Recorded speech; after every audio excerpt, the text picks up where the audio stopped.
RedHook, they're great friends of ours here at The Faction, and they are presenting a challenge for me right now. They're part of the Full Tilt Festival. They've also got their own shows around the country locked in. There is new RedHook music. I don't know where to begin, so we're going to turn off the GPS on this interview and see where it goes. It is with great pleasure that RedHook's frontwoman, Emmy, joins me now. Emmy, thank you for speaking to The Faction. G'day, David. Thank you so much for having me, and thanks so much for making our new EP the feature album for this week. We're so stoked, so thank you so much for the love. You absolutely deserve it. Before we get to the new music and the shows that are coming up, it was Valentine's Day weekend, ironically, that RedHook was supposed to play in my home city of Brisbane. I knew you'd bring this up. So, because there are probably a lot of people disappointed and don't know why, despite being billed to play, we're not able to see RedHook that night. Can you give us the story? Oh my gosh, it was like... It's traumatic even just thinking about it. It was just one of those things like with, it's like Russian roulette right now with COVID, traveling interstate, playing shows anywhere. We all know that. We've all seen it happen. And unfortunately, we just got kicked like right in the dick with it at the other festival. It was the weekend that if everybody cast their minds back, that Melbourne went into that snap lockdown. So I was like down in Melbourne the weekend before the other fest, just visiting mates, and when we landed on the Friday, which was just when I think it all happened while we were in the air. So when we landed, it was fine. Like we came into Brisbane, and then I was just like, I started getting all these notifications from people being like, "Are you okay? Like, what's going on?" And I was like, "Yeah, I'm in Brisbane. It's fine." And then it all just happened so quickly, and basically, it was just there was so much confusion. Like we were trying to figure out, because I'd been in Melbourne, whether I could still play the show, like what I had to do, and everything seemed fine. Like I checked with Queensland Health and New South Wales Health, and I hadn't been anywhere at any of the times where there were like COVID alerts. So we were talking to like the promoter of the festival, and he was like, "Yeah, we're sweet for you to play," and we were confident that with the information that we had, that it was safe. And so we loaded in, and everything was and we were all getting amped to play it. And then sure enough, I got a phone call from New South Wales Health telling me that there was this new alert out for Melbourne Airport at this particular terminal, and I may have potentially been exposed to COVID. So like after we got that information, we were just like, fuck. Yep. It was such a kick in the guts. It was like literally, because we were literally staying like 100 meters from the Fortitude Valley Music Hall where the festival was happening. So I was just sitting there, just crying, just being so emo, just like literally could hear everybody like having the best time, and we just couldn't play because it was just one of those things, like we just couldn't endanger any of our fans or anybody like that. It's even though there was just a fraction of the chance, and I didn't have it, I was fine. But yeah, it was just one of those things. It was, we were gutted. It was so disappointing. And but I will say, like I know everybody was super disappointed, but the support and the understanding was also so amazing, and it meant so much to me. Like it really, really lifted me up when I was just feeling very, very emo. So thank you so much to everybody. So the awesome. First quarter of 2021, not so great for RedHook, but the next quarter of 2021, far more optimistic. New music. You're packing the amps and the guitars and all the gear into a car very soon. Let's start with that new music. Have you been sitting on this for a long time? Dude, yeah. So it's like, so we just dropped our debut EP, which was a long time coming for us. As you know, we're all about the single life, like dropping the singles.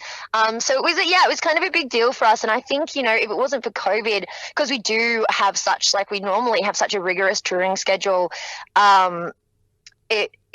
we probably wouldn't have done this if it wasn't for COVID sort of forcing us just to kind of, all right, like knuckle down in the studio. But yeah, it was, a lot of these songs were written, like half of them were written during the pandemic and the other half have been kicking around for a while. So yeah, it's been insane. It's been so great. We've just been blown away by all the love, just by all the good vibes. It's been incredible and it feels so good. We're really riding high. And yeah, as you said, on the comeback trail now.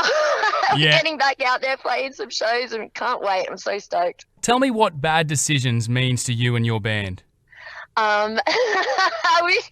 kind of have this joke, like Bad Decisions is just kind of my theme song because it's just like I struggle with a lot of self-destructive behaviors. It's something that I trying to get better at as I get older.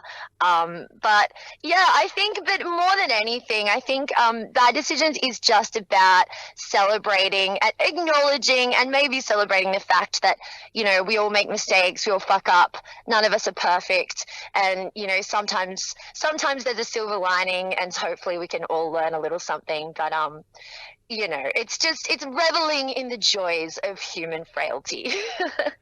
So has the reception been positive? It's actually been so insane. Like, it's been so amazing.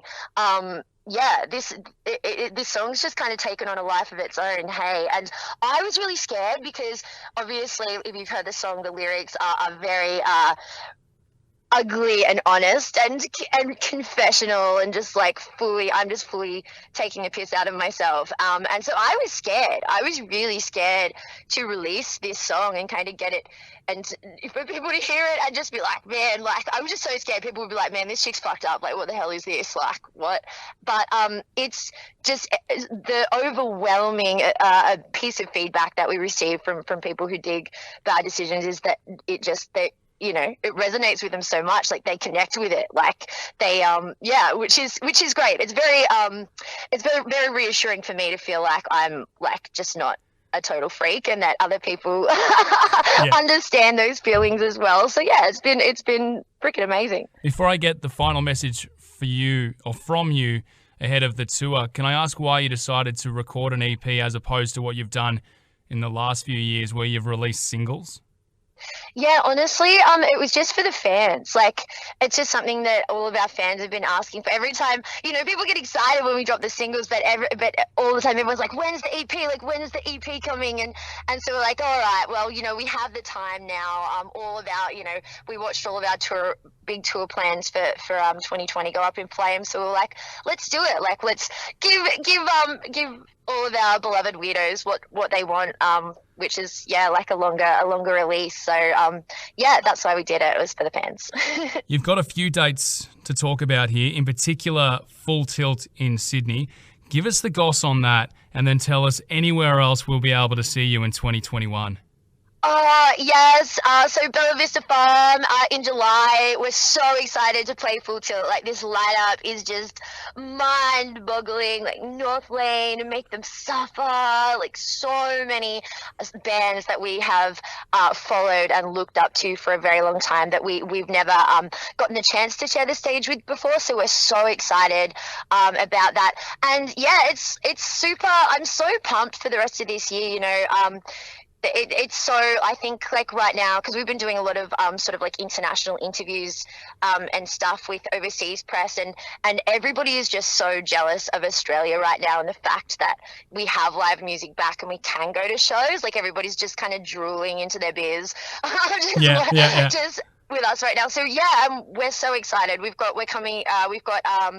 just announced a run of regional dates with Void of Vision for Ballarat, Bendigo and Albury, and we've got District X, which is like this, it's so nuts. We're playing that one with Hands Like Houses. It's like this extreme sports festival in Sydney. So there's gonna be like, there's gonna be like monster trucks and like freaking Evil Knievel kind of shit. I'm Yep. so excited for that. It's gonna be so mad. I don't know if they're gonna like let me play like on top of a monster truck, but I am going to ask the Yeah. question. Yeah, and we've got even more exciting stuff coming up that hasn't been announced yet.